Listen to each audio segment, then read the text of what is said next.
So when were you born? Where? Where and when? I was born in Washington, D.C. in 1909. 1909. In February. I cheated on my age. You and George. Yeah, they George Wash. Wash. George Washington. Right. And you were the oldest. You were the first That's right. child. That's right. And what did your father do? My father was a sailor, a captain of boats and stuff. And your mother? My mother was a housewife. There were 6 of us. You had to be a housewife. So you were I the had first. 2 brothers and 3 sisters. Okay. And we had and then, of course, Andy was an afterthought, but well, the 5 of us sort of grew up together. We were almost about 1 or 2 years apart. So you came first, and then. And Christine, And then Chris, Marie, and Marie, and Bernie, Bernie, and Betty, and Betty, and Andy. and Andy. Yes. And so, what do you remember? Where did you grow up? What kind of house I did grew you? up in Southeast Washington. Southeast Washington. And in my very early days of Southeast, and then I think I started school in Congress Heights, because we lived in Congress Heights at the time. And then I went to a Catholic school in Southwest, and we moved to Southeast, where I grew up in a sort of a cold water flat. It really was. It was cold. The water was always cold. What exactly is a cold water flat? It's a place where you have lots of kids, only two beds. You you're sleep kidding. sideways sometimes. You're kidding. Well, it's almost that way. Did you share your room with all your brothers? Yeah, sure. Well, with Andy, Bernie, yeah. Andy, it's a good thing. I used to kick Bernie out, so I'd had to kick 2 of them. And did your sisters all share a bedroom? As far as I remember, yes. Yeah. The ones that weren't sleeping in a crib Uh-huh. or something like So, that. so your parents And my had a bedroom? mother, my father was always away because he was always on ships sailing someplace and doing something. Uh-huh. And the only time he'd come home, we'd have another baby, Did another brother and sister. did I'm taking my eyeglasses off, please note, because this is the early part of my life, and I didn't wear eyeglasses until I was 45 years old. which so was only I can't virtually remember yesterday. everything with the eyeglasses on. I can't remember. So what did you do after you came home from school on a typical day when you were in elementary school? What would you do after school? Play baseball, Play baseball? basketball, football, whatever In the was street? in season. Yeah, we had in Southeast, we had a large lot commons like across the street from where there was a baseball field, a sort of a semi-pro baseball team. Our heroes grew up. We took a junior name from them. And we had a basketball. We had a beach basket on the back fence for basketball. So the same boys would gather every day after school. Oh, and yeah, it'd be 10 or 12. Everybody had kids there. Every flat had 5 at least. So, there's plenty of people go around, boys and girls. Absolutely. And we all did lots of things together. We used to, for example, one of the examples that did me a lot of good was it was quite a musical group of people that I was raised with. Everybody took lessons on something. What did you take lessons on? On ukulele. You didn't have very much you didn't have to take lessons, but you have to learn how to play it. But as a result of that, we had a band. For example, we'd have a sax player, a trumpet player, 2 or 3 guitars, and a ukulele. How old were you when you were doing this? Oh, 15, something like that. Yeah. When I was just about starting high school, I went to Eastern High School, which was about 20 blocks from where I lived, but we walked to school every day and walked back. Did you Nobody ever thought of having buses. Did you have a job when you were? What was your first job? What is the first thing you did to earn money? Well, I think I had a paper route. You had a paper route. Yeah. And it was neighbors and all. Big trouble was collecting the money. They took the papers, but half the time they wouldn't pay because they didn't have it most of them. Yeah. They wanted to know the news. So. I seem to remember one of your early jobs was riding a bicycle and delivering film. Oh, that was a little bit older later than then, because I was able to ride in the city streets and all that with all the traffic. But I used to work, there was an open air movie of 2 or 3 houses from me, and they were owned by someone who had 2 other movies. In those days, you rented 1 film for all 3 movies. So if you had part 1, 2, 3, 4, 5, you had to have somebody bicycle those from one to the other. And it used to be you sometimes had to wait for 15 to 20 minutes for the kid to get there on the bike. I was the kid. And we were held up by traffic. Kids threw rocks at us at times. And you were like a courier, like a Wells Fargo and all that sort of thing. Oh, goodness. So it was my introduction to filmdom. How old were you when you did that? Oh, 16. That's great. Yeah. I also remember a story from your youth about roller skating on the U.S. Capitol grounds. Oh, that. How old were you when you did that? Around about the same time. I alternated between roller skates and bicycles.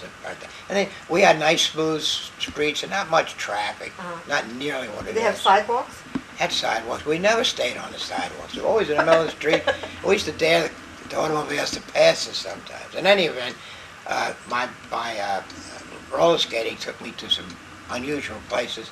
And one incident which you're speaking of was really a good one in the sense that, I got into politics at an early age. I was roller skating on a Capitol grounds, excuse me. Hay fever. Roller skating on the Capitol grounds. And you weren't supposed to do that. They had signs, no roller skating. Well, we didn't pay much attention to signs, but next thing you know, cops got me.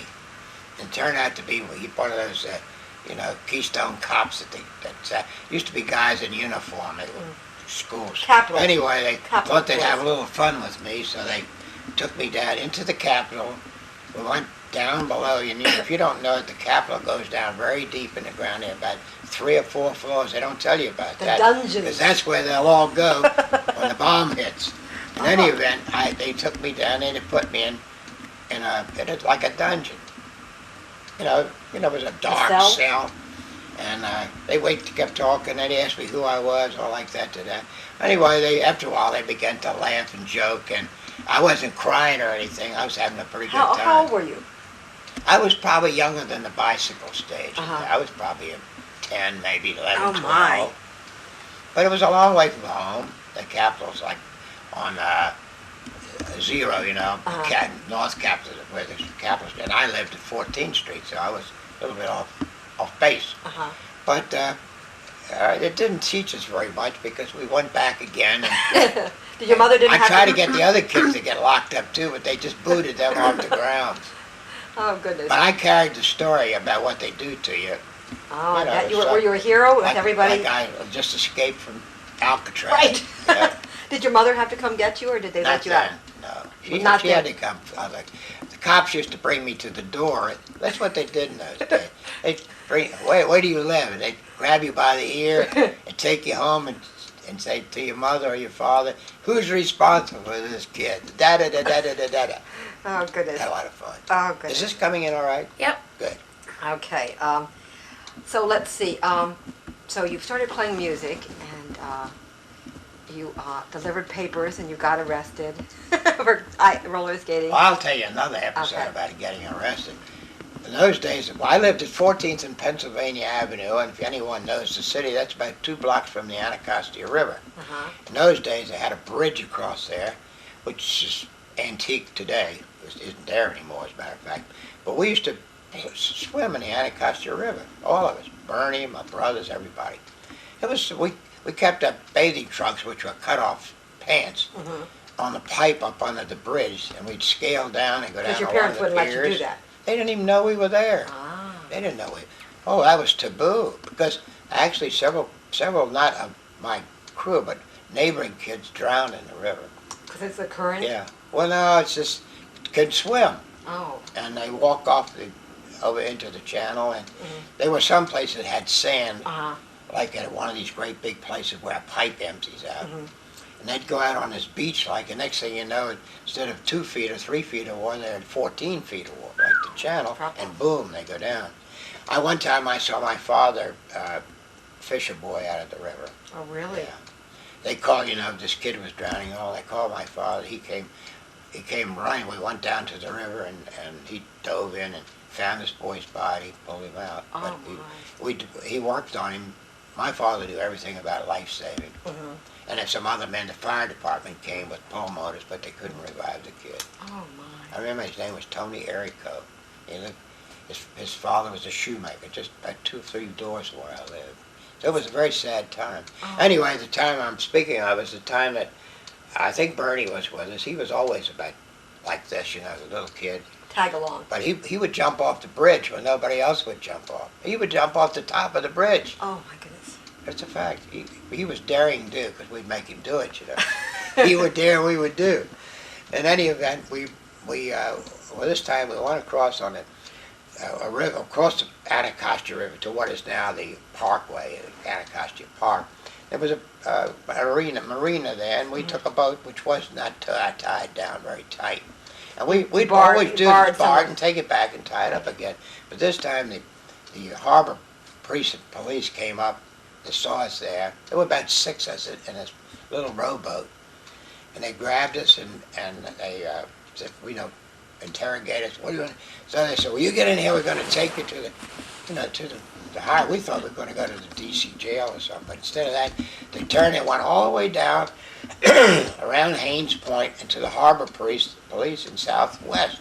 Here we are with bathing trunks. They wouldn't let us go get our clothes. We didn't have any shoes. It was a hot summer day, and there were about 6 of us. They took us to the harbor police and ostensibly booked us. And what they did, they just made us walk back from southwest to southeast, from the harbor where where Phillips is now, all the way back to 14th Pennsylvania Avenue. No shoes. No shoes, and the tar in the streets then used to get real sticky. Oh my goodness, you And look it like the would come car up baby. between your toes. Oh. So you'd have to run like H-E-double to get out of the way. Oh. But we did. We split into groups of 2. But first, before I did that, I insisted that they go by Center Market, which was a big marketplace at 6th and Pennsylvania Avenue in Northwest. Maybe not 6th, it was 7th or 8th. There was a stand. One of my relatives had a stand there for pickles and olives and stuff like that. At Ockershausen, all the signs were big like ribbons across the top of the stalls. And Ockershausen was the biggest one there. Right on across, took up the whole thing. No initials. But we bummed a few pickles off my uncle or whoever he was, and he was glad to get rid of us. But we all got home, feet burned and all that sort of thing. But it was an adventure.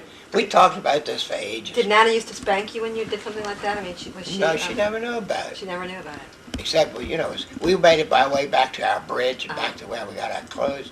Went home, they never knew anything about it. Did your sisters used to tattletale on you and Bernie? Oh, all the time, if they could find out something.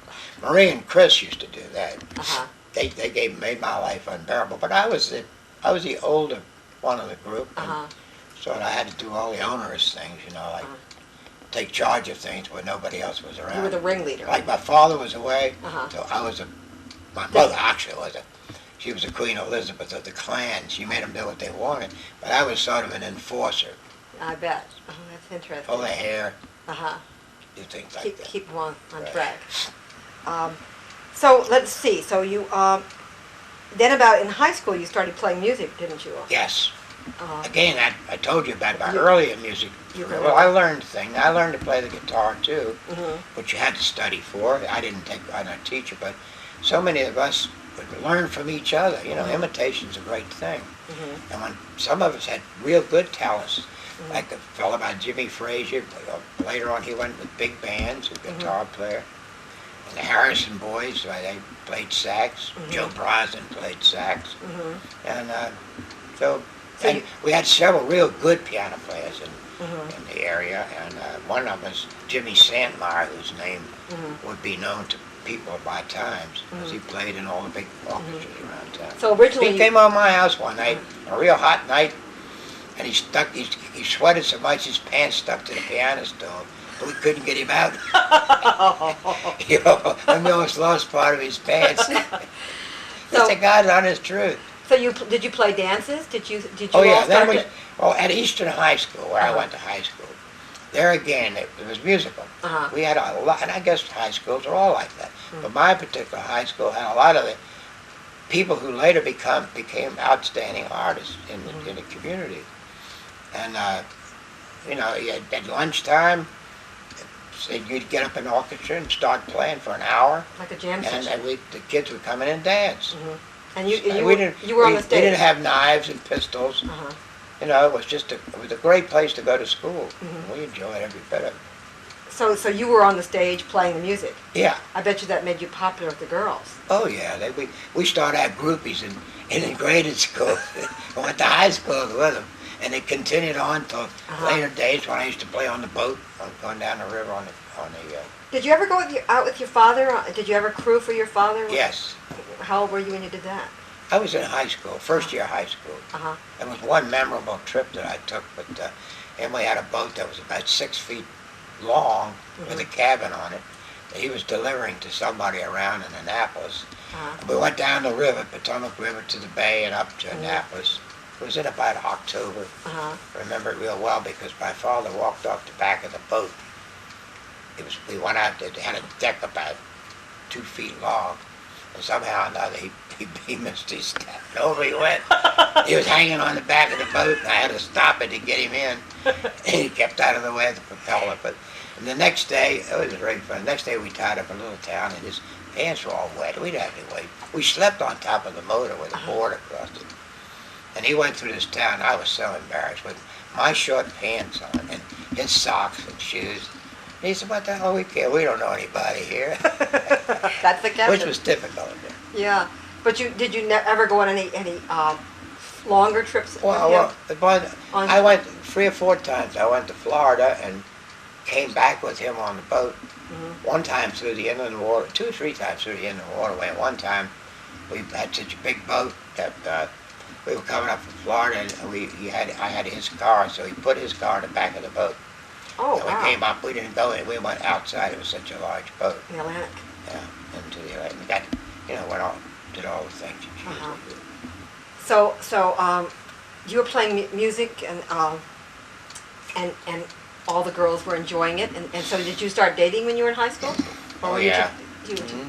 Then I started dating my wife, later Jessie Bradley, my wife later on, and her cousin, Mary Bowman. They would live together. They were inseparable. And You dated. I dated Mary first. Mary first. Or, they went to high school dances. They'd come to the games and stuff like that. But after a while, I found out that Jessie was the one I loved. And ultimately, after a long Courtship. I finally got married. And it was a lot of fun. Now, did you play sports? You said, were you in athletics? Did you play on I any played, team? like I told you, even earlier times and even later times. Were you ever on a high school team or? Well, I did some pitching for Eastern High School. I was a pretty good pitcher. Oh. I was small, but I could pitch. Fast. I didn't know that. You were in the high school baseball team. But you didn't play golf when you were a kid? No, nobody did. Didn't have any place to play. We played something that we'll probably call golf because we'd cut the branches on the trees that looked like had a round bottom on them. And we used umbrellas too. Really? Yeah, with the crooked hand. And we'd bat a ball around, but didn't have any golf courses those days. Golf Later, was East Potomac and there was a West Potomac, and they were the ones most kids went to that didn't belong to clubs. We lived in a very poor section of town. But, it was poor, but people were all nice, and it was raising America, really it was. So after you got out of high school, you played music, though, for a couple of years as professional. For a long time, You Well, were at one band time, leader. I got into a group that we played minstrel shows all over Maryland and Virginia. So that was blackface. I was an end man, yeah. You were Blackface. like Al Or Jolson. the banjo. I was playing banjo then. So you put a blackface on and sang those minstrel songs. Right. And you were band leader. You had your own Well, that band. was later on. These are just initial times. And, Uh-huh. we played a lot of the places down through southern Maryland, down at the shore. Down in Rod and Reel, didn't you play down? No, I played at North Beach North later on. Beach, Chesapeake Beach, yeah. And your sister, Marie, became a dancer. She went to New York and was very prominent in dancing. She was. I see when she was 16 years old. She went to New York. I don't know how my mother ever let her go because my mother trusted her implicitly, and Marie got along very good. So she became a Radio City Music Hall, wasn't she? That's One of the right. very first That's Rockettes. She was in the first Rockettes, yeah. Russell Market was a director, and she had been in shows for Market. Those days they had a lot of girls that used to do acts and dancing mostly, and she was in several movies. And with Market, when she came back east, she went in the music hall. And she stayed there until she got married. Did you ever think of... What about, just to backtrack a little bit, about technology, about your first radio, televisions, things like that, when did you have the first television? Did you listen to the radio all the time? Technology is something that I would. Ready? Yeah. Well, actually, my first you got to remember the radio just came into vogue then. Nobody how had old radio. How old were you when you first got a radio? Well, my father and he got some kind of a kit, and we made a radio out of an oatmeal box, a round oatmeal box where you have to have a coil, which you coil, so you had and what we had then were crystals. It wasn't electronic. Crystal is some kind of a magnetized mineral Right. which transmits Radio crystals. I remember radio signals. crystals. And nobody knows about that now, but that was a fact. I mean, I remember reading about it. Yeah. And later, along the same lines, one of the kids that lived next door to me, we had this great big oatmeal box, which was about a foot long, but that's how big the coil had to be. He started making them out of matchboxes. Small. I don't mean, I'm talking about like cigarette matchboxes, Uh-huh. about 2 by 4 inches, Huh. and they're very successful. You could play it, you could touch this little needle and hit the spot. You'd hear different stations at different spots on the mineral. Like, what year would this be? Well, I don't. How old would you have been? Would you be in elementary school? I would have been 14. Uh-huh. And this kid was sort of a genius anyway. Uh-huh. He did all kind of crazy things. We just couldn't believe that you could make a radio out of a matchbox. So you I get don't a lot think people know it today that you could do it. You get a lot of static, and were they? Well, did it they wasn't have- as good as now, Yeah. but there they were on a certain frequency. Uh-huh. Would they be primarily playing music, or would they be Yes, talking? yes, music. Uh-huh. And then I remember the first national convention, the Republican or Democrat, I can't remember which, Uh-huh. but that was one of the first things that went on the air. Oh. And I can remember at home we picked it up with that little thing, and Must have seemed like a miracle. like so many votes for this one and so many votes for that. Uh-huh. And actually that was one of the first broadcasts anyway in history. Uh-huh. And we got into that. But Jumping ahead a long way, I remember we got one of the first televisions. that was came out another when story. I That was in the real 50s. later. That was after the war. That's right. Yeah. And that's Oh, jumping really? ahead. Yeah. Oh, So wow. we can talk about that. Okay. But I do remember Yeah. we were, I remember the prototype televisions, Oh, because you were sure. in that then. Right. So let's see, we were talking about you playing music. Did you ever think of going to New York and trying to make a career in music? No, not really. I had mixed feelings about what I wanted to do. Mhm. And then later on it showed up. I did play professionally in Bongs of the Union. Used to play with all the big bands around Washington. Went out on the road a couple of times, short trips. Played with Mark Davis. It's a lot of society Oh, band yes. things. Now, I didn't tell you that I started out with guitar then. Uh-huh. See, the transition from ukulele to banjo guitar is simple. Next thing and it also reflects the vogue of what musical organizations were made up in those days. At first they wanted the staccato of the banjo, and that, of course, that was good for the minstrel show too. And then they got into the Spanish guitar, and then the bass fiddle became The very double bass. and I didn't know that was kind of a different. So I took lessons, a long series of lessons from one of the great players in the Marine Band, U.S. Marine Band. Is the bassist, the first bassist. And I learned how to play music and so forth. And then I played at various places around town. I played at the Shoreham a couple times, Glen Cove, and I got up to the point where I was ambivalent about wanting. Somewhere in the back of my mind, I did not want to be a musician. I could see what was happening to the people that did. They made a lot of money, especially when they were young. But you could see that what you do when you get to be 50 years old. Nobody wanted you in a band, except now. They want everybody. But I reached a point through marriage, and we were beginning to see our way clear. And I decided to go to law school. So you were playing music, and then you decided, while you were playing music, to go I to was law working school. too in the day. You had a day job? I got in the government You were, as a messenger boy you were a messenger boy in the government. in the government. And I think the salary was $12 a month or something. Now, I remember a story about originally where you worked for the Treasury Department, you burned money. Oh, yeah. Was that a summer job or was that? No, that was a full-time job. I'll tell you, in those days, the women folks particularly, and the people in our particular straits, you wanted security, and the government afforded security, 30 days leave of vacation, 30 days for sick leave, and, not very good salaries, but, it was like today, nobody could ever get fired out of the government. You had to be awful to ever get in trouble in the government. But you could not get a government job if you came from Washington, D.C. They had a quota. Yeah, the Washington, D.C., the states had quotas.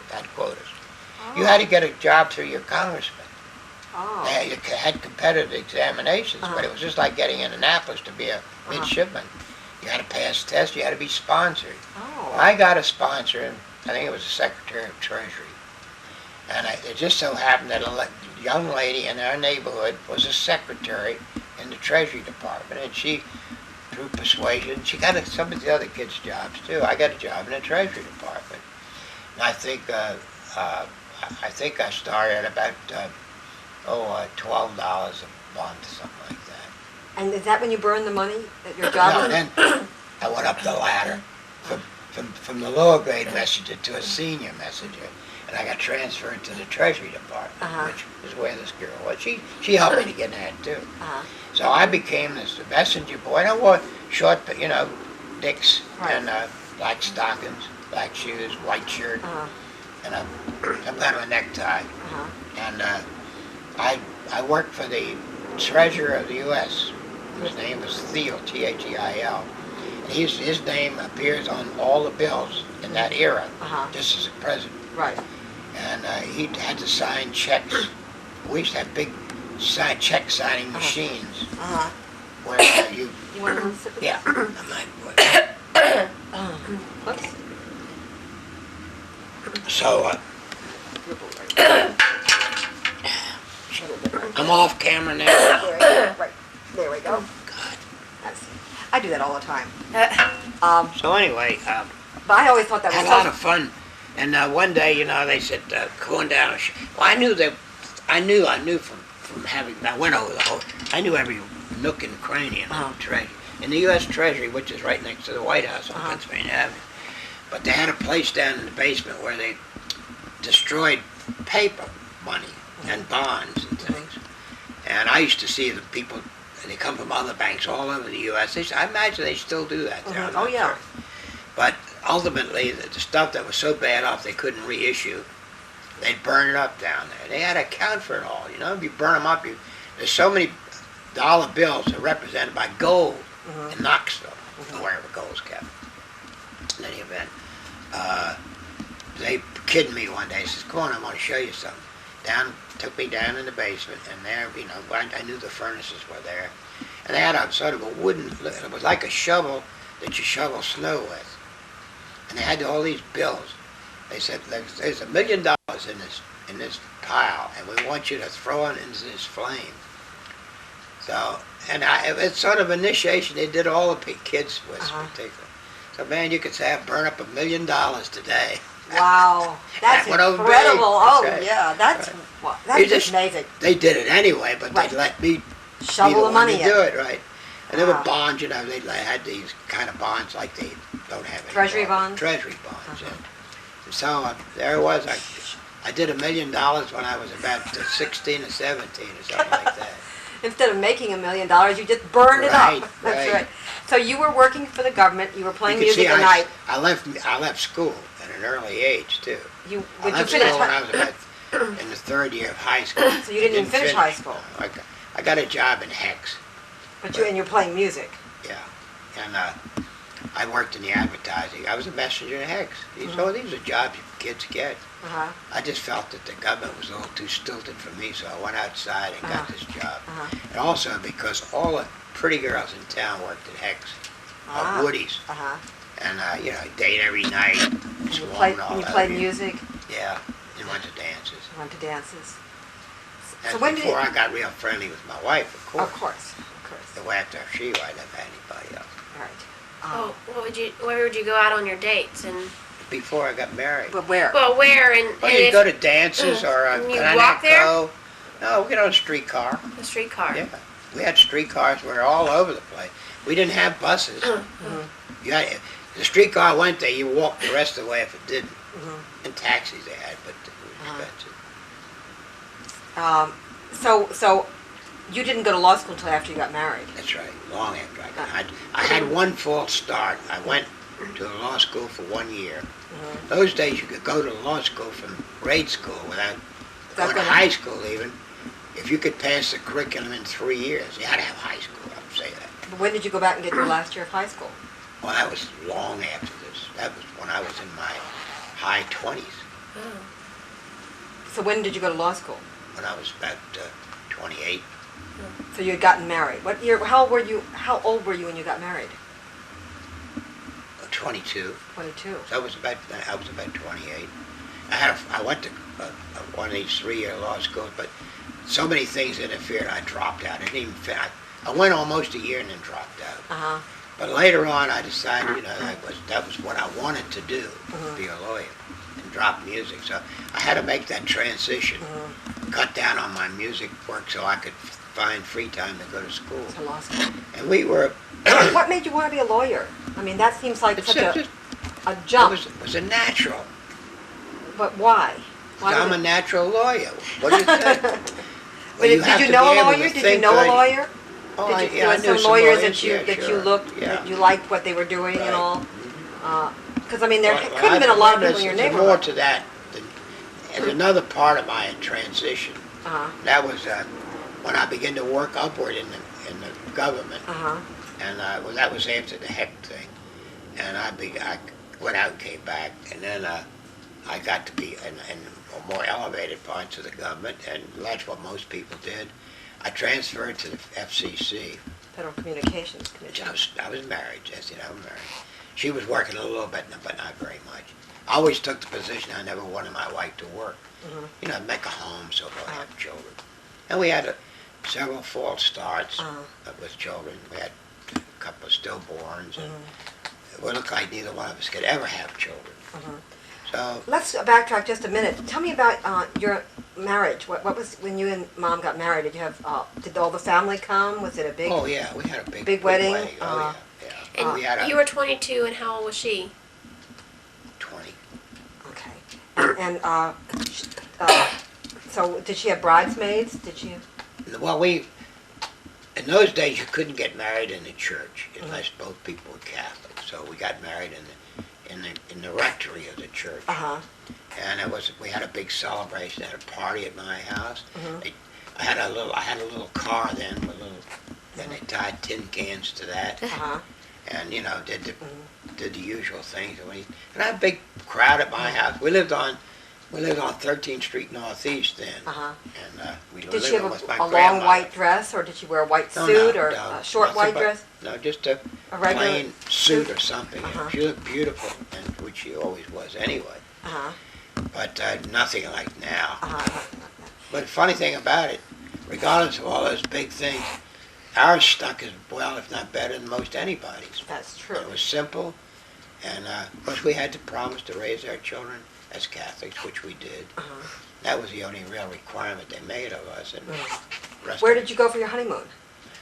That's a whole adventure by itself. Your The honeymoon. first thing is, before we got married, and I lived on 12th Street. My mother lived on 13th, but about 3 blocks apart. And my father loaned me his car, in that beautiful Oakland convertible. Oakland? Yeah. They don't make them anymore. It was a General Motors. It's comparable to an Oldsmobile. Not a Cadillac. But anyway, he loaned me the car, and we took off for our honeymoon. We were going to Niagara Falls ultimately, but before we got there, we were supposed to go to Pittsburgh, where Marie, my sister, was in a company who was playing Pittsburgh theaters there. The biggest theater in Pittsburgh. Well, I forget the name, but maybe you remember what it was. But Awesome. but before that, we had our own apartment. We had decorated. People had given us gifts, and it was a 1-bedroom apartment. apartment over on 3rd and Rhode Island Avenue Northeast. It was right on the crossing of the not train tracks, but the Streetcar. streetcar track. Uh-huh. And every time we went over the tracks, we found out later it bumped, it shook you up in bed. So, so anyway, we started out, we got as far as Gaithersburg, and the car broke down. Oh, no. Yeah, and we had to be towed in. This And was we the went night after around you 2 got married. o'clock in the afternoon when we got married. We got married on May 4th. Uh-huh. And we went, what happened was we got a cab or somebody gave us a lift, I'm not sure which. We went back and spent our first night at our New apartment. new apartment. And I called my mother and told her, And so we took off the next morning soon. Well, I had to keep calling them, get them to hurry up and fix the car. It was some simple thing, like the alternator. Uh-huh. It just, whatever it was, it just, everything went black. Oh. So we finally got that ready, and we got a cab ride or something out to Gaithersburg. Cost an arm and a leg. We got our car and went on. We went to Pittsburgh, where we met with Marie, and they had it was really a wonderful time because we were in big showbiz then. We went backstage, met all the kids and all that. And, Somebody sang a song to Mother that night. Who was it? Some well-known singer sang a special song in the show. I remember her telling me. Some Yeah. special song. I don't remember. Who the headliner that Marie was playing with. You have to stop the camera until I think of this. Oh, okay, well that's okay. I can remember. She remembered No, that it was evening very, very very famous, fondly yeah. because somebody wonderful crooner sang this song, Yeah. especially in the spotlight. For us, yeah. With a spotlight on your For table. the first night we got there, they had a party, big Uh-huh. party. And in those days, everybody drank and had a good time. Was in the hotel where the whole cast was. And everybody was going we had the whole floor practically. It was a lot of fun. I hate to miss this name, I really do, because he was Dick. It's terrible.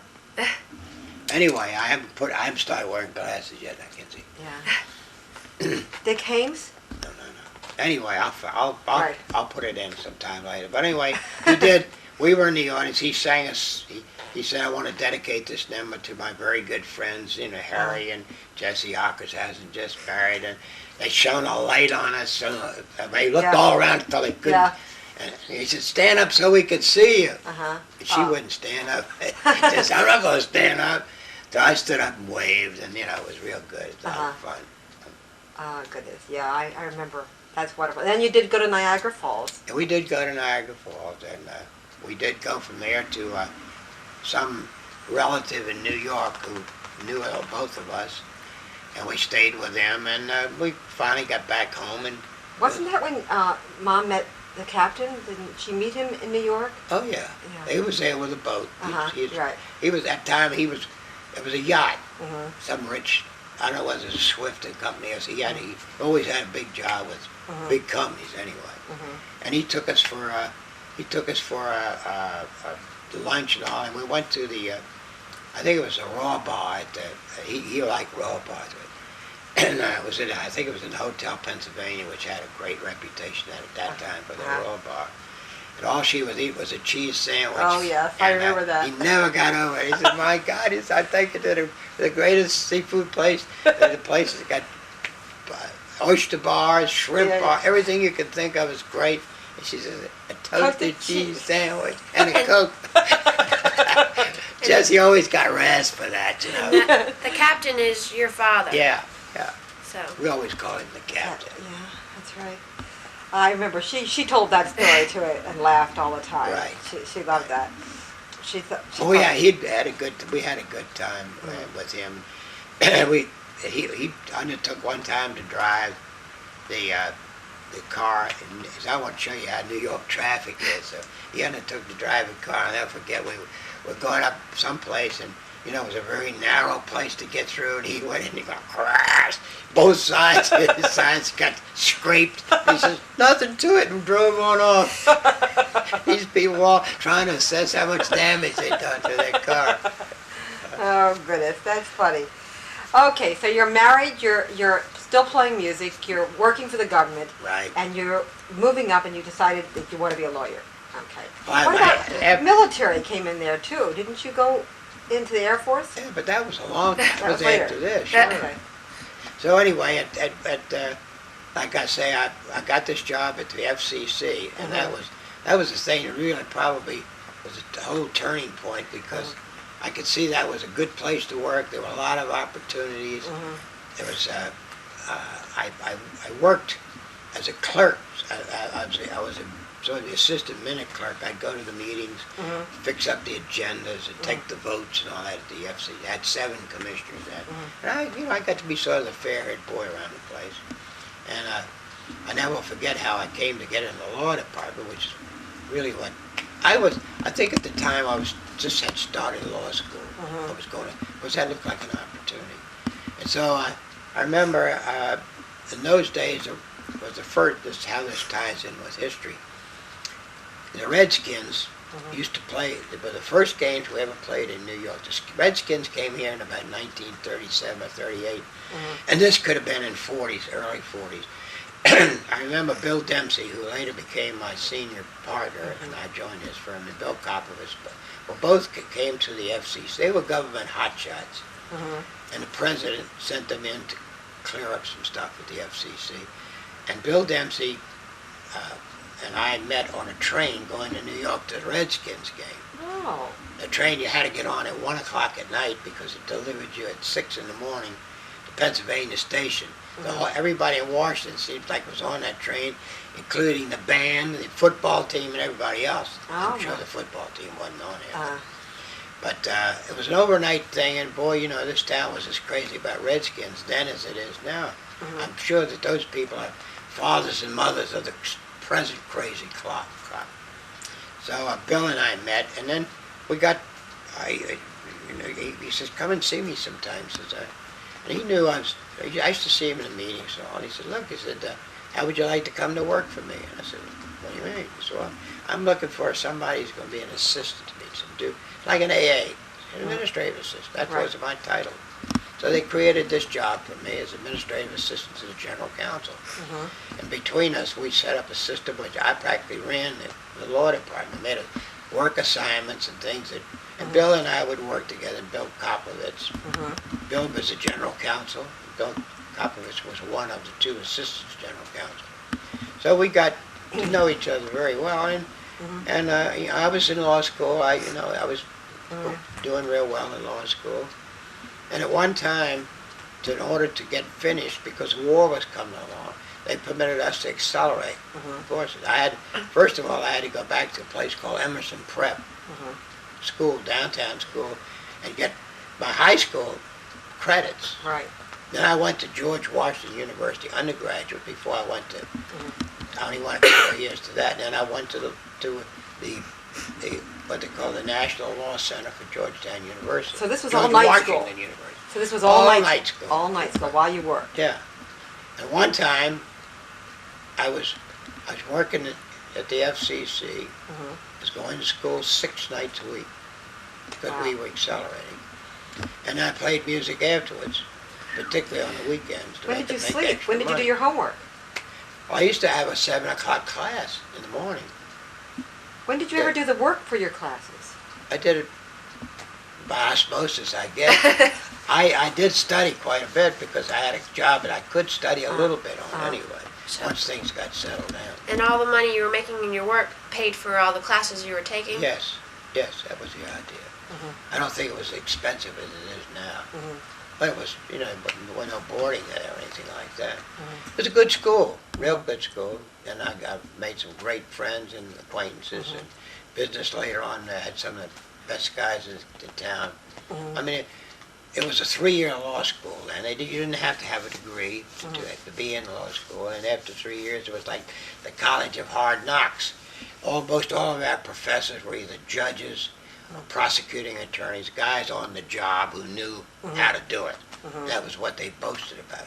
There wasn't a lot of esoteric stuff. It was, hey, what do you do when you get in court for this thing and that thing? Anyway, I did real well in law school. I think I finished up about 5th, I think, in a class of about 300. Wow, that's incredible. And I got honors and stuff like that. Wow. It was easy. With your schedule, that's amazing. Yeah, I did it. Obviously. I didn't play music every night of the week, but at times I had to cut back because it had to be on the weekends and not in the middle of the week. Did Mom ever complain about you're never there? No, she worked with me side by side. I bought a typewriter. She typed up all my briefs. She typed up. We worked like a team.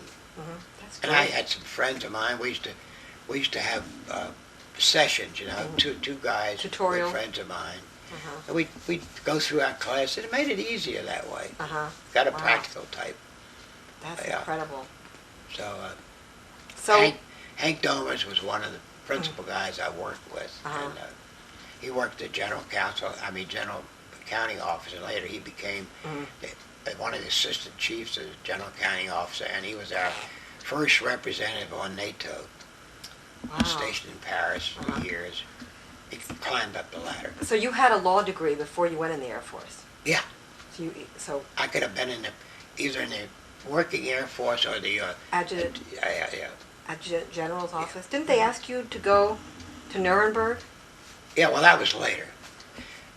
What happened was that the first thing that happened that made this all was that Bill Dempsey and Bill Kopovich decided to go out and go in business, For set themselves. up a law firm. Uh-huh. And they were the hottest guys in law. Was this before the war? No, this was just about when it was beginning. Uh-huh. It was before we were entered into the Right. war, that's right.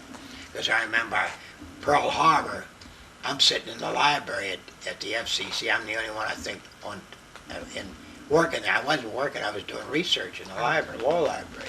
And I had a little radio there when they announced that Pearl Harbor had been bombed. So what did you It was do? a Redskins football game, which is what I was listening to. What did you do when you heard that? I didn't know what to do. Uh-huh. I just said, those dirty Japs, we'll get them. We did. Took a long time, but we did. But everybody was so puzzled, and the reports were fragmentary. It took almost 3 weeks to get the whole story of what had happened. It was colossal. I mean, it was just. And then I could remember the Congress got steamed up. We went right away to war, and it was all started. Some of the guys in my class in law school had to go right away. I was able at least to stay. It was almost the end of my. So you hadn't What? graduated when Pearl I was, Harbor. no, You were- I, it I was was just working about, at it. That's just at the end of your right. And that's why I was Right. studying in the law library at the Uh-huh. FCC. So Bill Dempsey and Bill Kopovich had gone. It was before that Pearl Harbor. And they had set up a beautiful law firm, and just the two of them. And Dick O'Hara, who was a very, very dear friend of mine, always. So were Bill and Bill. He went out with them, and they said, "Well, you finished law school. You always got a place with us." So that's what made me. That was your goal. Then I had a goal. I really did push hard to get quick, and I loaded on courses. And I finished. It was a 3-year curriculum, which I finished in 2. But you were only doing it at night, weren't you? Yeah, Wow. And you finished it in 2 years. Wow. I went to summer school, Uh-huh. went to night school, morning school. Then were you drafted or did you No, I volunteer? went in. I had some. About that time, back up a little bit. Some people I knew went to work in the War Department. And they were setting up the Air Force. They were setting up what they later called the Air Transport Command. It was they were in charge of delivering airplanes, particularly to Europe at that time, because we didn't know what we were doing in Japan at that time. Pearl Harbor had wrecked the fleet. Things were uncertain, but we were certain that we were going to have a big war in Europe. So I worked with the people who set up this whole network of stations for intelligence, for communications. And it was cryptography too. We had to do all that stuff. And this was with the Federal Communications. They loaned me to the War Department. The FCC loaned you to the War Department. Not the War Department, but it was the military, whatever it is. Right. Defense Department. Department. Yeah. Right. And I transferred over there, every day. I worked there instead at the FCC. And at that time, I met a fellow by the name of, he became our general counsel at the FCC, succeeding Bill Dempsey. His name was Telford Taylor. He was a very, very prominent legal mind. And he was at that time. He was all everything. He transferred from the Department of Justice, where he was one of the assistants over there, to the general counsel of the FCC. And he and I got so close together. And before it was all over, he left. And he became, I think he left as a major. He had been in ROTC, ROTC at school, so he had some military training. And then a new guy came in called Charlie Denny. Charlie was from the Justice Department. We got most of our guys from Justice. And Charlie later became the president of NBC. But at that time he was chairman of the FCC. And Charlie and I worked real good together in Telford. And there came a time when they asked me to go to the War Department, to the Defense Department, to help out on this project. And he let me go and arranged for my to be transferred temporarily over there and on duty over there.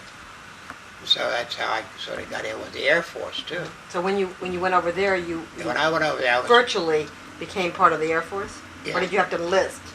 no, I was a civilian employee, but I was one of the top civilians, particularly in the Air Transport Command, which wasn't the War Department, it was the Defense Department, that's at Pentagon. It was at Gravelly Point, which was an Air Transport Command base. And Gravelly Point is a hill outside of National Airport. Oh, It's not there anymore, there's a big parking lot there now. but it's called Well, Gravelly Hill, Gravelly Point. Gravelly Point. Yeah. And that's where I went to work doing these things. We had a crypto section who did all the, and we had lots and lots of girls. Breaking the people- codes. It was, they had code machines and all the things. And yeah, everybody had to be cleared in the highest type of security, which I was. And you handle messages from the president and everybody else and that thing. So, and we had to encode everything that we So did. you were arranging Now we planes to go to Europe? we were just taking the intelligence and transmitting it. Like we got telegrams, orders, and things that the principal function was moving airplanes to the front. Later on, when Bernie went to Africa and Italy, his plane went through our system, and they reported and I also helped to set up the waysides. Like I think we had bases at Nashville, West Palm Beach, and then down into the South Americas, down into Argentina and that, and I crossed over to Africa, all tied into a big network of communication. And we had a similar one that went north up through Iceland, Greenland, and over. So it was the planes like, went both ways. how do you move both planes and intelligence and information? Not the planes was the primary mission of the air transport thing. Personnel, that was somebody else, something else. Okay. They just happened to be on the plane. Usually when they sent planes, they usually sent the crews with them, the ones who were going to operate them. Right, Like when Bernie went over in B-52s, he went over with his his crew. group. Okay. They trained together. Uh-huh. And then they got in the Air Transport Command, handled it, the mission all the way over to the war zones, which at that time was in Italy, Northern Africa. Well, that sounds like you were doing such a lot for the war effort. How did you get into a uniform and actually end up on the planes? But I had opportunity a couple of times to go into the Navy, which is what I wanted. I particularly because I knew the Navy was a good place to be and so forth. And I was lined up for a commission, and I later on found out that one of the reasons why I ultimately got turned down by Navy was because, and this was Navy intelligence, is because my grandmother had been a foreign, and it was a German. German? Yeah. Yes. We had war with Germany. Ah, So Right. they didn't want any part of me in that type of thing. So they didn't trust anybody. I don't blame them. right. Oh, yeah. But anyway, it made it. After a while, I wanted to go, and I decided everybody wanted to go. It wasn't a question of backing out or anything. You looked funny if you were in civilian clothes. You got. This is talking about the second year of the war, and I decided I want to go in. At that time, they weren't giving out any commissions, so I said, I don't care. I'll go as an enlisted man. They said, well, you go ahead and get in. We'll see that you get your commission. And you were how old then? 30, 32, something. 32? Something like Now, hadn't that. Just beginning of my 30s. 30s. and hadn't you and Mom just adopted me? Yeah, you were adopted a couple of years before, about at 41, Uh-huh. Fort Pearl Harbor. Uh-huh. But we had one of us giving up the idea of having children. Uh-huh. had such a miserable time with it. Uh-huh. So we adopted you, Mhm. and we got you from the Virginia adoption people down in Richmond, and you were the most wonderful thing that ever happened to us. Really and truly, we just had so much pleasure. Mhm. When you were, in the beginning, you were about 6 months old when we brought you home. And I remember we looked at several children. At one time, the lady called him, she said, call him Jessie, your mother, and said, I've got the cutest little girl you have ever seen, and we want you to come down and see her, but we want you to have an open mind about it, and so forth. At that time, we'd adopted most anything, I guess, but in any event, we went and we saw it. She took us in this room where you were in a crib. And you didn't look like the cutest baby in the world at that time because you had a bad cold and you had snot on your face. You were crying and bawling and hooping, hanging on to this crib that they had you. And you could barely stand up. And, Jessie, she just went over to you and picked you up, and you almost immediately stopped crying. And I started looking at her and cooing. We would have, if they didn't give that baby to us, we would have wrecked the joint. We would have been very disappointed if we hadn't, but we brought you home, and we had a crib for you. And you used to first we had a big place then on 12th Street, and you were in the same room with us with a crib, and every time you'd turn over, you know. For weeks it seemed like we'd jump up and say, it's the baby needs attention. So, but you were there, and ultimately I went into the service, and I remember the day we left, I had to go down and meet a bus somewhere downtown. It was taking me down to Fort Lee down in Virginia. I went with a lot of other guys, and I remember you all stood on the corner and bawled. Well, that seemed to be my specialty. Well, everybody was crying those Oh, days. yeah. When a man would go away to the military, you never knew we were ever going to see him alive again. Oh, yeah. That was So- going on all over the world. So you left when you were mid-30s, No, early. early 30s, and you were how old? 6 6 months. 6 months. 6 months. Because Okay. in 1941, I was born in 1941. Okay. So So this was a couple years into the war, though. Yeah. So I was probably 2. you were walking. We got pictures Yeah. of you. So I was probably 2 years Yeah, old. That's right. Because I remember I had pictures of you holding me in your uniform, you know, over on Anacostia? B Street. B Street. B Street. We lived on B Street then. We moved from 12th to B. Then you moved somewhere out near Suitland. That's what, that we B lived Street? across the bridge. Right, Yeah. okay. That was before your time. We were on 12th Street when you were adopted. Uh-huh. We went from, Uh-huh. I think Where the we went from Horsley's? we went from 30th. I think it was 37th Street, in not Anacostia, but Randall Highlands, I guess it was called. And we had a little place there, 2-bedroom place. You had your own bedroom. So So how many years were you in the Air Force? at 3, Did you ever see duty overseas? no, but I visited. Yeah, I saw duty on a temporary basis. Yes, but I worked at the Air Transport Command.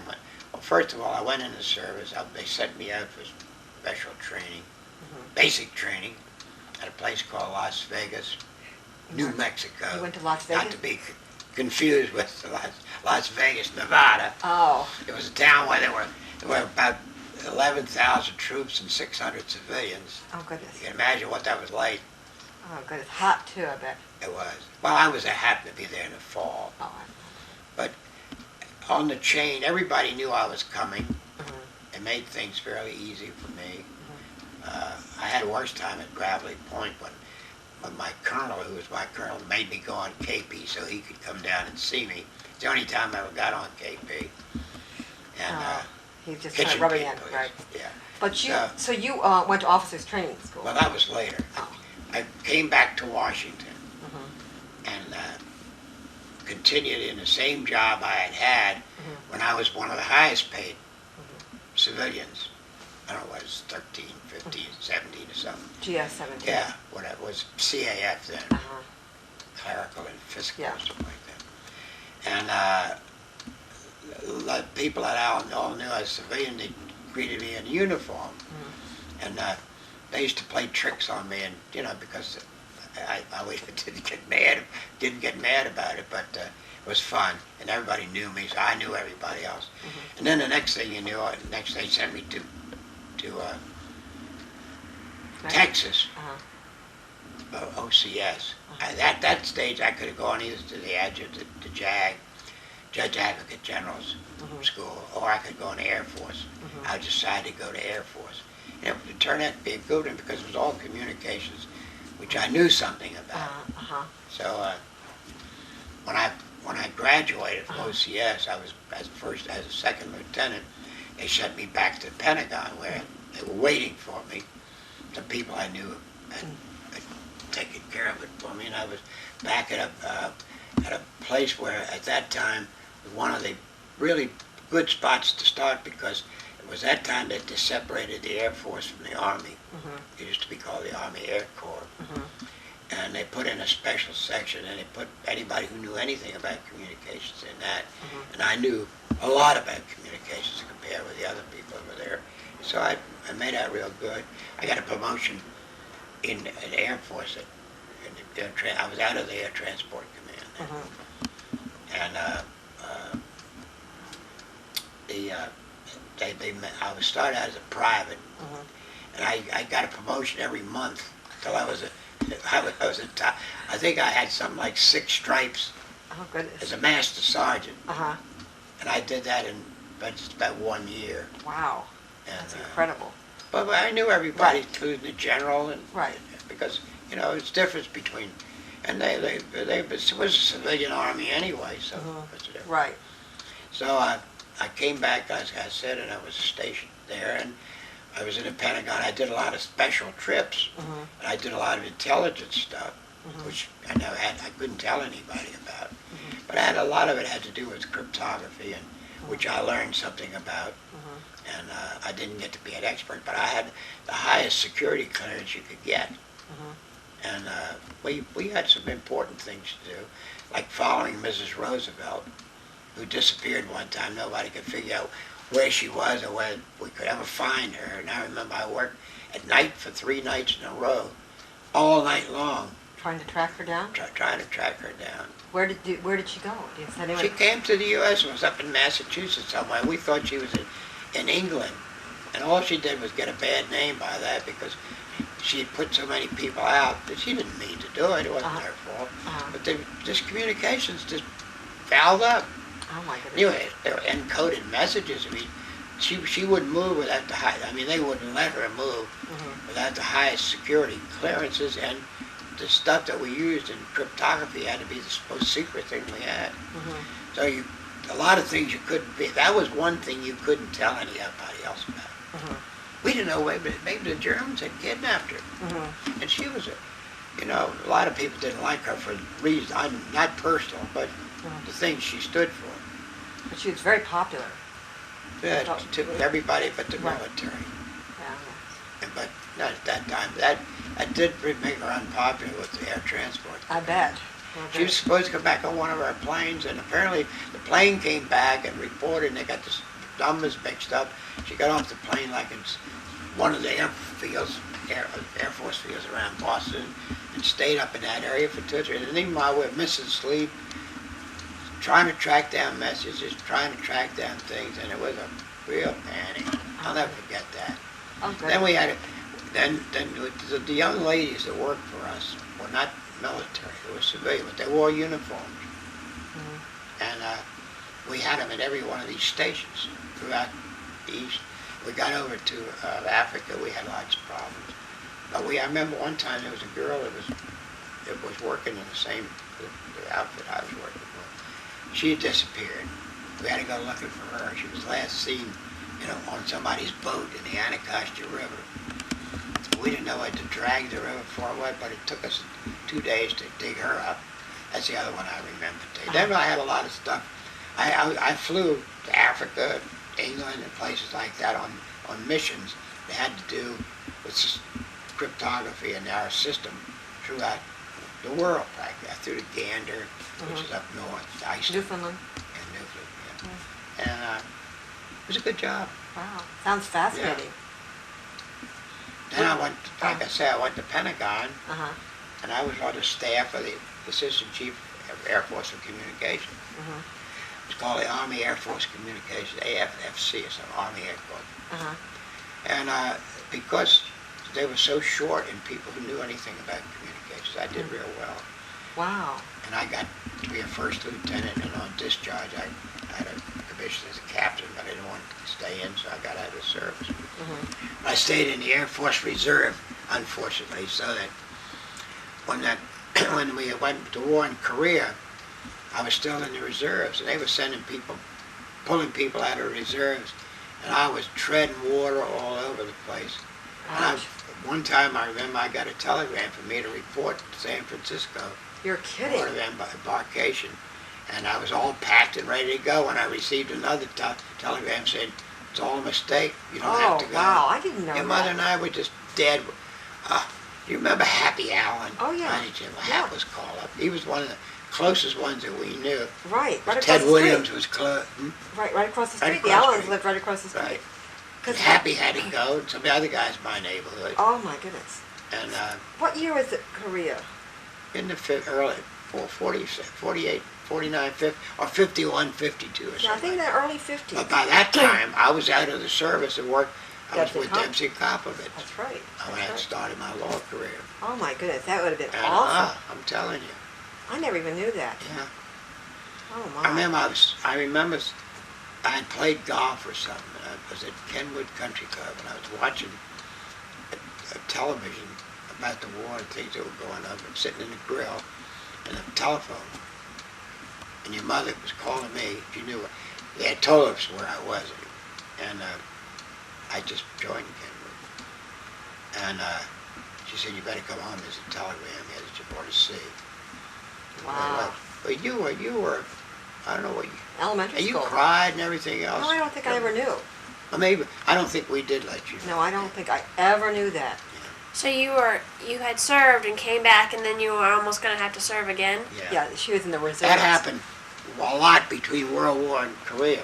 Lots and lots of people got called back because we were all experiencing what we were doing. Yeah. Oh wow. And Korea was not a big league war like the other one, but we got hundreds of thousands of soldiers and sailors were all involved in it. Lots of casualties, and they pulled, like I say, Ted Williams, the ball players all Yeah. had to get out of playing ball and Right. back in the service and fly to planes in the case of Williams. But I was certainly glad to get over that hump. And then there came another time when they put out a general announcement. The war was going good in Korea. If anybody wanted to resign from the Air Force Reserves, that was the time to do it. I did it so quick, Oh wow. didn't Yeah. wait a minute. Took the envelope down to the post office. Quick. Got it in. Anyway, Oh. that's how I got out of that. A lot of guys stayed in reserve, like Fred Walton, who was in business with me, was one of my partners at D&K. He stayed in the reserve, and Fred's on a handsome pension now. And, Wow. Yeah. you had to go to drills. Yeah. You had to do certain things. It was like the National Guard. It wasn't Yeah. so. Right. I was glad to get out of that. Oh goodness. Then I just set sail. By that time, I had forgotten all about music. Mhm. I think most of the music I ever played was before I'd been called up. Mhm. And Yeah. But the only other thing, they sent me a fruitcake. The Musicians Union did. It was so hard, we had to cut it with an axe. I think I got that fruitcake when I was down in Texas at Oh, good. OCS. Oh goodness. And I never went back to it after that. But you played music at the Bohemian Grove, Oh, which yeah. is Well, a wonderful, wonderful experience. I had a bass and I used to practice on it. I played with records, and Mm-hmm. sometimes I'd go out and jam with guys. And Now, Mother told me that when I was a baby, I used to be scared to death of your bass. That big, it's dark a great big thing. thing in the closet that used to scare me. Yeah. Well, actually, too, we had it in the bedroom, Uh-huh. And the bedroom was so small, you'd think the thing was gonna fall down on you. Oh. You didn't like that. Oh, But it was a good way to make money. uh-huh. Good, clean way, and I did real well too, because I could have been driving a cab or something, because there were times when we really did need money, extra money, and I did it that way. Made a lot of good money, lots of good money.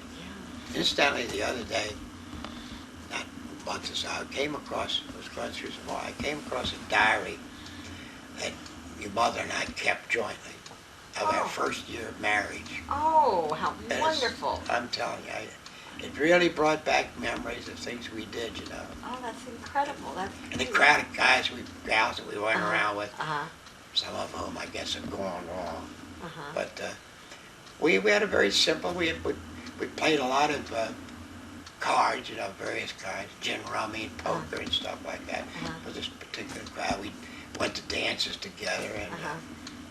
we had parties at various ones' house. It was good. When did you start playing golf? The other love of your life. That was an intermittent thing, of course, but I guess when I started working. With Dempsey and Compliments? No, not Before that? Before then, yeah. I don't know what, I can't remember the date, but it was a time when, one of the things I remember was that I used to go and get home, we'd practice, do something, and play late. And your mother never could figure out how we could play golf in the dark. And what we would do would wind up a game by having a contest on a putting green. And I remember at times it did get almost dark. You get from East Potomac to home. I said, what are you doing? You can't play golf. I remember one time just for fun, we had matches so we could see them. Well, Mom even played a little bit, didn't she? Yeah, played a she little. played, and she was pretty good too. She could play. Uh-huh, And we played a lot together. uh-huh, Mary and her boyfriend, uh-huh. and Ballman, Uh-huh. I mentioned before me. Yeah. Everybody, most of the guys and gals I went around with played golf. Tennis, I played tennis too a lot. Uh-huh. And we play down the monument grounds around the Capitol and stuff like that. Oh, goodness. So, and where are we now?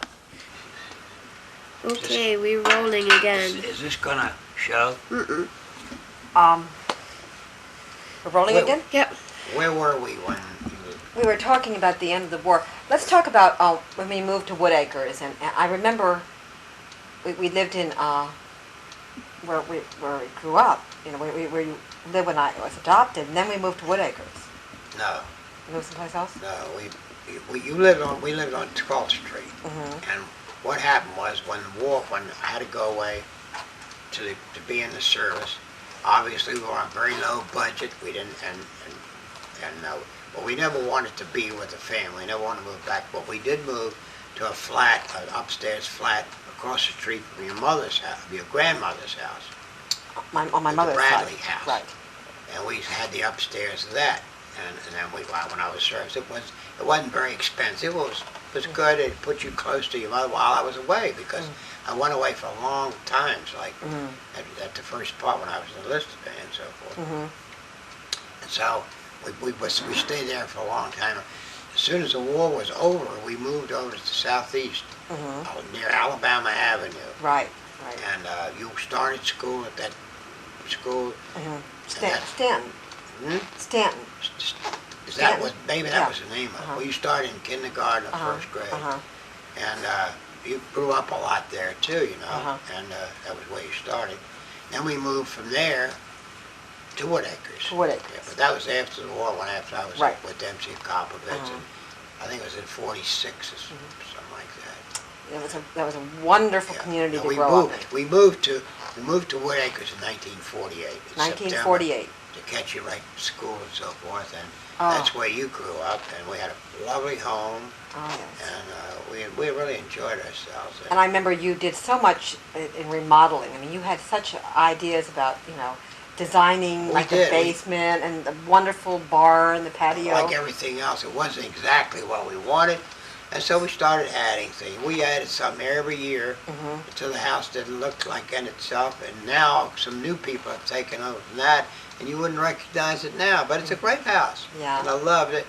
We were the first ones there, and I stood by while they were building it. Uh-huh. I had more stuff put in that house than anybody else in the neighborhood because I was always coaxed the guys put more asbestos in my more patty, Uh-huh. for heating and Uh-huh. chilling and so forth. That was great. And there we had the first dishwasher in the neighborhood. We had the first air conditioner. And one of the first televisions. I remember when television, the Reeds had the The first Reeds one. were the first. Well, before that, Uh-huh. right? While television first came out, it was like the chicken and the egg. You got to get the sets or the programs, and fortunately, it caught on so very quickly Mhm. that it went at a pretty rapid pace. But when it first started, I was working. I was at D&K. I was the associate. I hadn't become a partner yet, as was Fred Walton. Mhm. So Fred undertook to get a kit, television kit, and he put it together. I gave a little bit of information, but he was the main. And we had a television set, and we put it up. I think we did that at the house off Alabama Avenue first, because we had a high elevation, which you need for TV.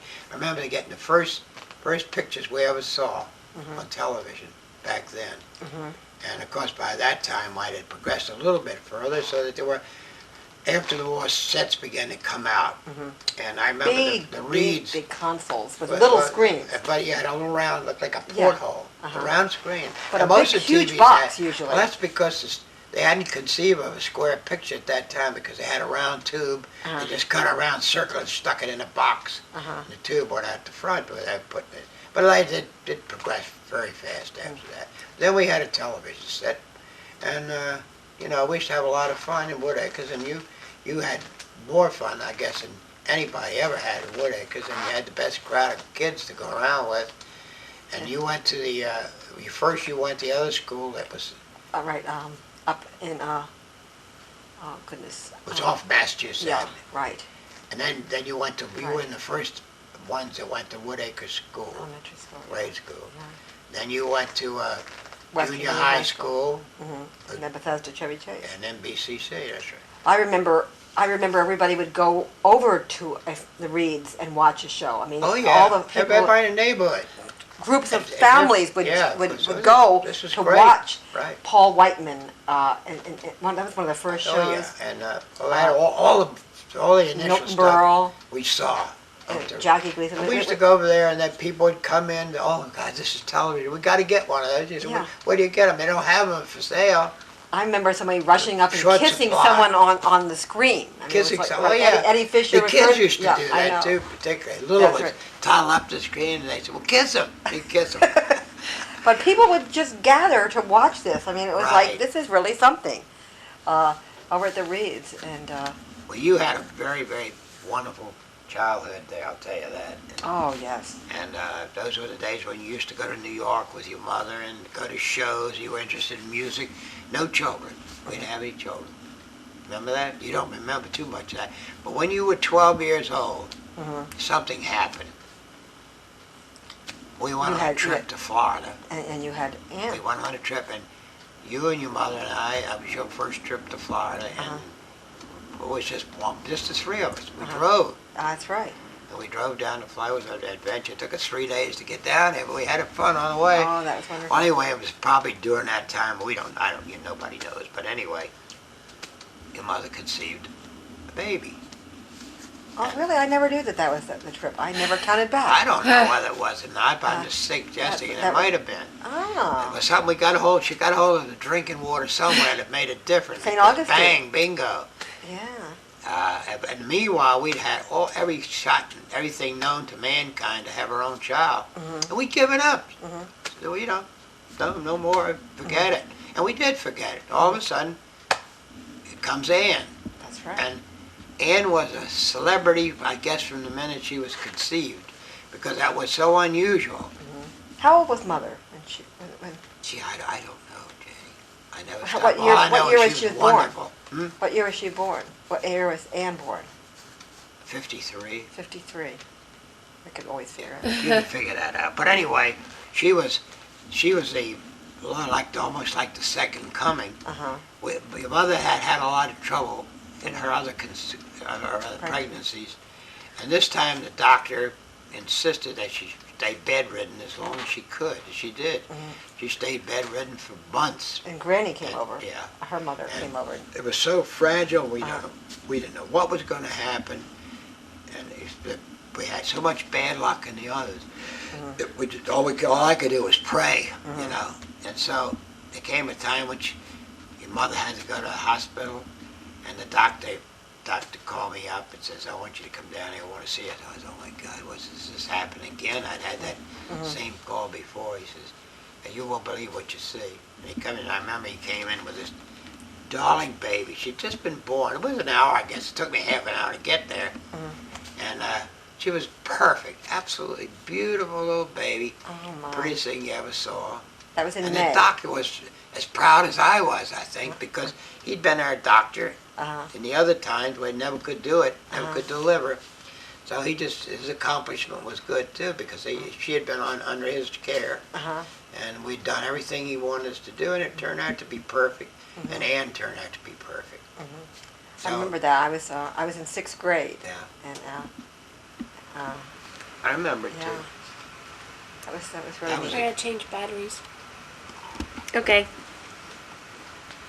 It's not humorous as such, I don't believe, but it's interesting, because one of the things that helped you along the way was the way I used to treat with you in our leisure time. And one of the favorite things that you always loved, and I did too, was going on hikes in the woods and going to unusual places, climbing tough rock formations, and even unto going to amusement parks where I had to get in these flying airplanes and swings, and my stomach's churning, and she's sitting there grinning, having a ball, Yeah. and I'm dying. And some of you remember the whip and all those things that we used to do? Good Lord. But anyway, going back, I think that you learned a lot about nature, and you learned to love things that come in handy to you now as a writer. I mean, these things that we always look for new places. We tried to find new places. We made a lot of new places that we went to by car, and when we went to on trips, you like down to Florida, went to West Coast, and all. You always loved to see and try to get everything together that you could. So that's maybe helped you start your book, your writing books. The idea that you had. I think it was really very special to me in my childhood that you took time off and we spent it together, that you concentrated on me, Right. and that I really treasured that. I mean, every month, at least one Sunday, you would give me a choice. I could pick anything, you know, you'd say, you'd usually say, give me 3 or 4 choices, but you'd let me pick, and with our afternoon together. Yeah. And we did that at least once, if not every 2 weeks. I mean, I know. It would be We a went Sunday to some afternoon. Very unusual. Had some very unusual trips. Remember the time we hiked and we found that mountain lion in the Gosh, cage? yeah. I think it was a pussycat, but it looked like a mountain lion. No, it was some kind of a unique animal. Wild animal. Right down here, Off very of River close Road. to Woodacres, across the road down here, which now all built. They've got condos forever, but that was a deep, dark woods in those days. There wasn't that many paths that you could find your way back there, but some was back there making a horrendous growling noise. And we had to go, and she said, "I'm going to go and see it." I said, "I'm afraid I ain't going." She said, "I'll go anyway." And she'd leave me standing there. You would go through places, and like an Indian, and scarcely touch a branch.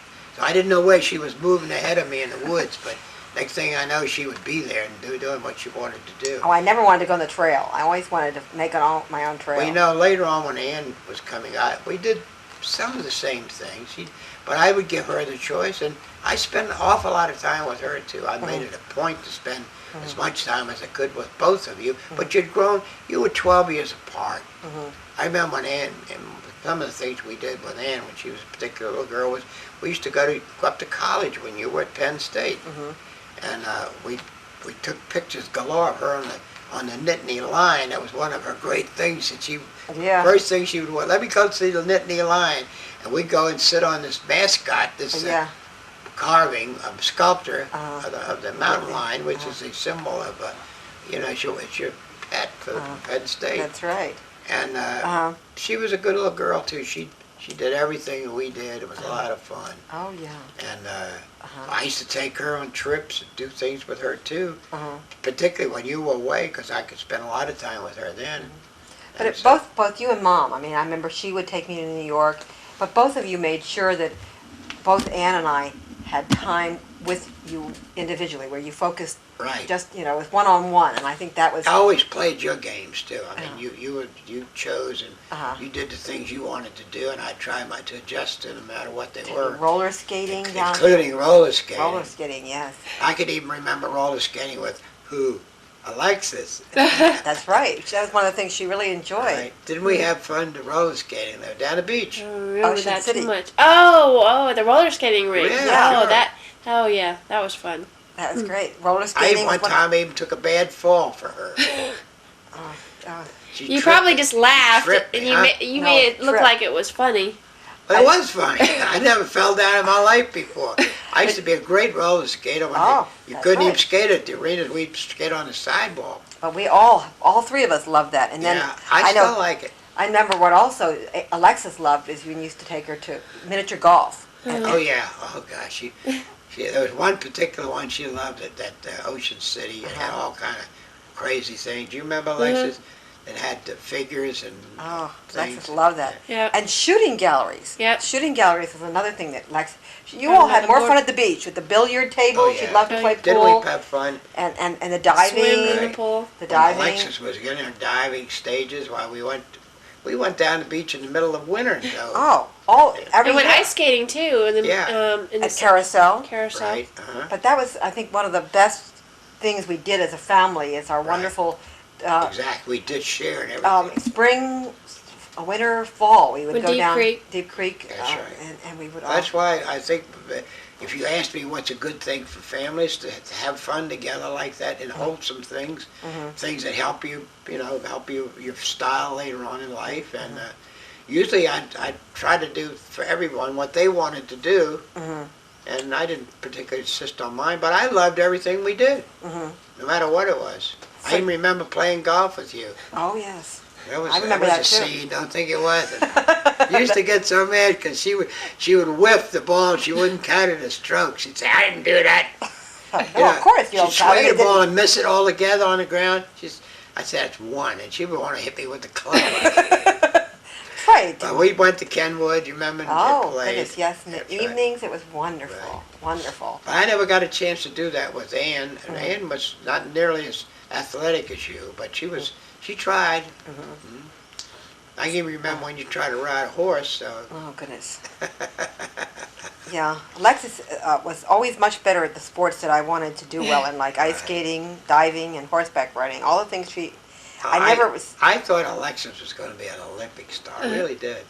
She was such a good diver, and she worked so hard at it. I remember in the wintertime, Oh. remember how we used to go in the wintertime to Oh. American U? Well, it got to the point we had to have a pool in our Of your home. own, yeah. I mean, it got to the point where, You in couldn't order to spend enough compete time.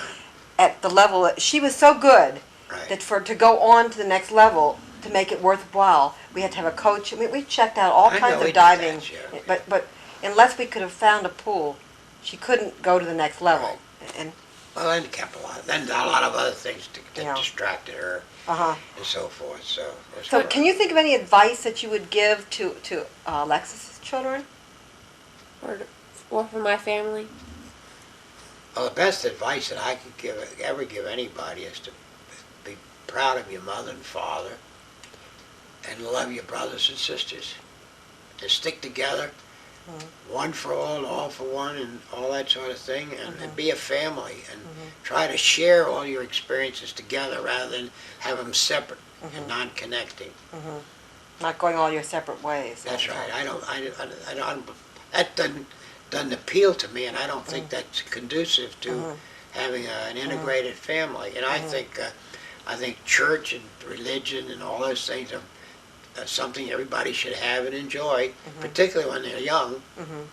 And love is the most important thing you could ever think of. Love one another and stick together as a family against everybody. I advocate that. And we've done pretty good on that, Oh, yes. right? Alexis, I only can tell you, you're one of the sweetest things I ever saw as a baby. Like you were my third daughter. And I've got some grandchildren now, but they're small. I just hope they turn out as well as you. You've done well. You made us proud of you. That's good. So you keep hitting it hard, and success will come. It's on its way. And I don't know who's going to be the lucky guy, but he will be lucky. And so we should go out to the links. Yep, definitely. We should take this show on the. Enough for me? We're going to take you out in the golf course and If I miss, just don't take a picture. yes. Get that? Yep. Oh, I can't walk in front of it, can I? I guess I can.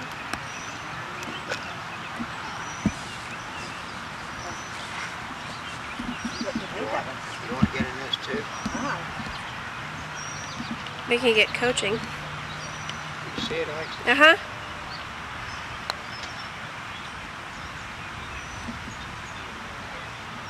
Good. So, That's good. so when did you start playing golf? How old were you when you first started playing golf? I was about 14 or 15, something like But that. you really didn't get serious about it until you after you moved to Woodacres. Right. You joined Kenwood. Right. No, well, I didn't get serious about it until I got to Kenwood, but before then, I used to play with the guys around public links. Uh-huh. We played all over the country and so forth, like in Pennsylvania and places like that.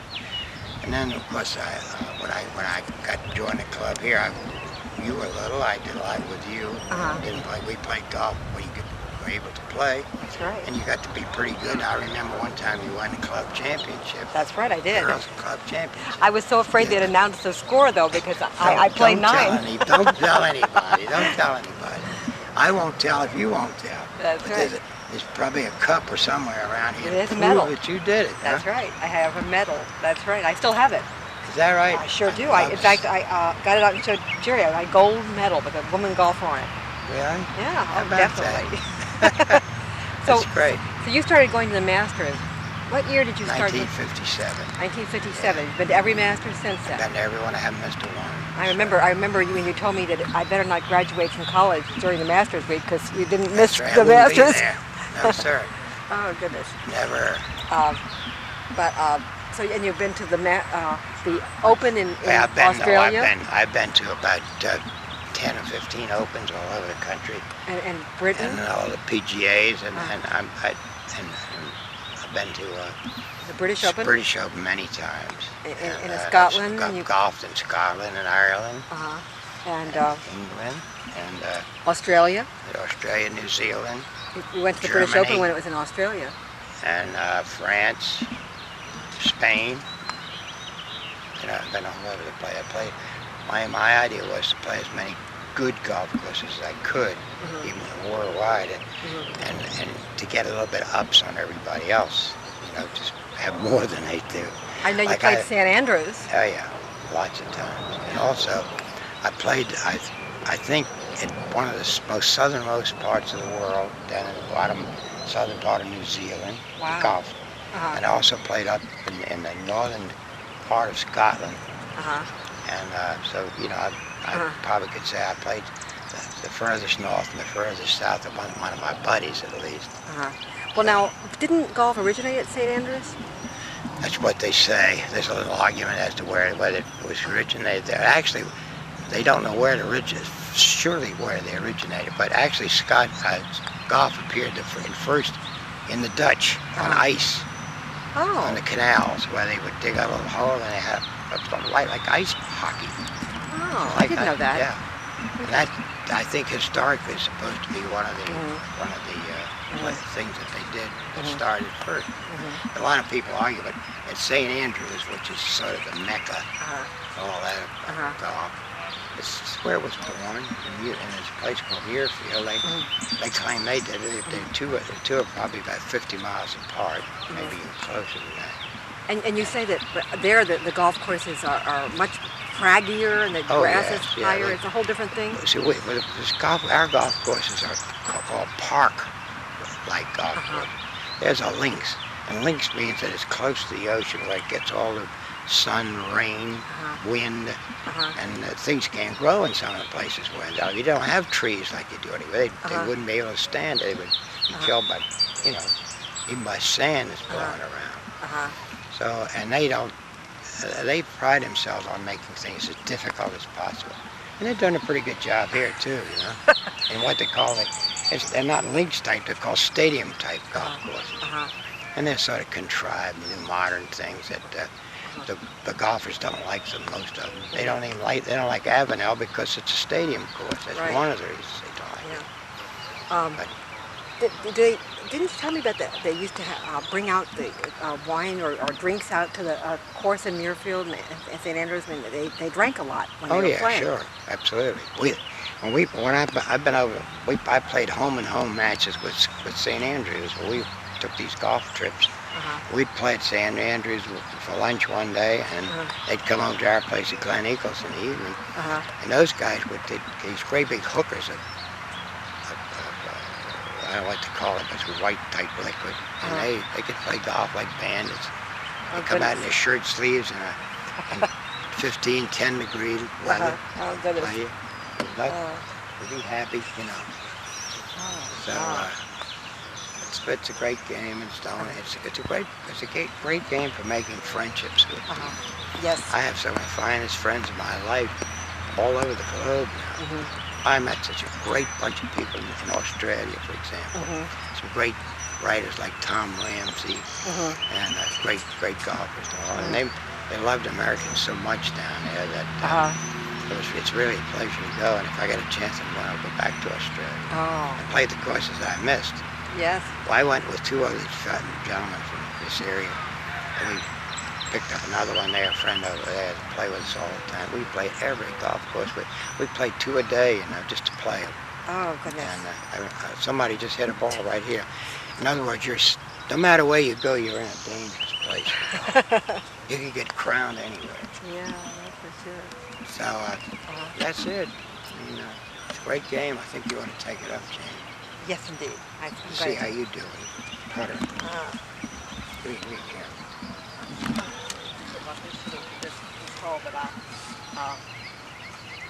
Take your face the wrong way. Oh, you want to try that? Shots of luck. Why don't you do this short? It's very fast. Got it, Alexis? Yep. Watch her. Look at this, look at this, look at this. A little harder, Not too bad, Ohio. My goal is to 2 putt every green. Not 1, but 2 putt. That's all you need. You do that, Sure says that that's what if the pros get 2 putt, we're okay. Let me get a wave. All right, bye. Have fun. Love ya. 2 putt. That's my goal. It's everybody's goal. That's right. Is there anything else you want me to do? We gotta help us. Somebody.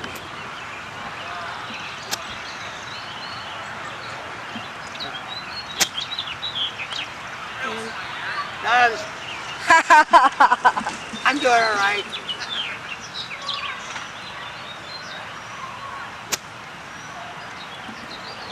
All right, good? Okay. That's great. I'm glad. We're going to have to come over here and play, though. Yeah. Yeah. That's good. We'll play in Pittsburgh next week. Yes. Going up to the Open to Pittsburgh with Janie. Staying at Jane's house. She lives 2 blocks from Oakmont, one of the world's great golf courses. Yeah, I had to move near a good golf course to get him up there. There we'll play with Jane and Jerry and I wish you could be there, Alexi, sweetie. Yep. What did we do Sunday? But we'd often, after dinner, we'd go for an old-fashioned walk. Dogs would come out. Oh, goodness. I used to be... Bark at us.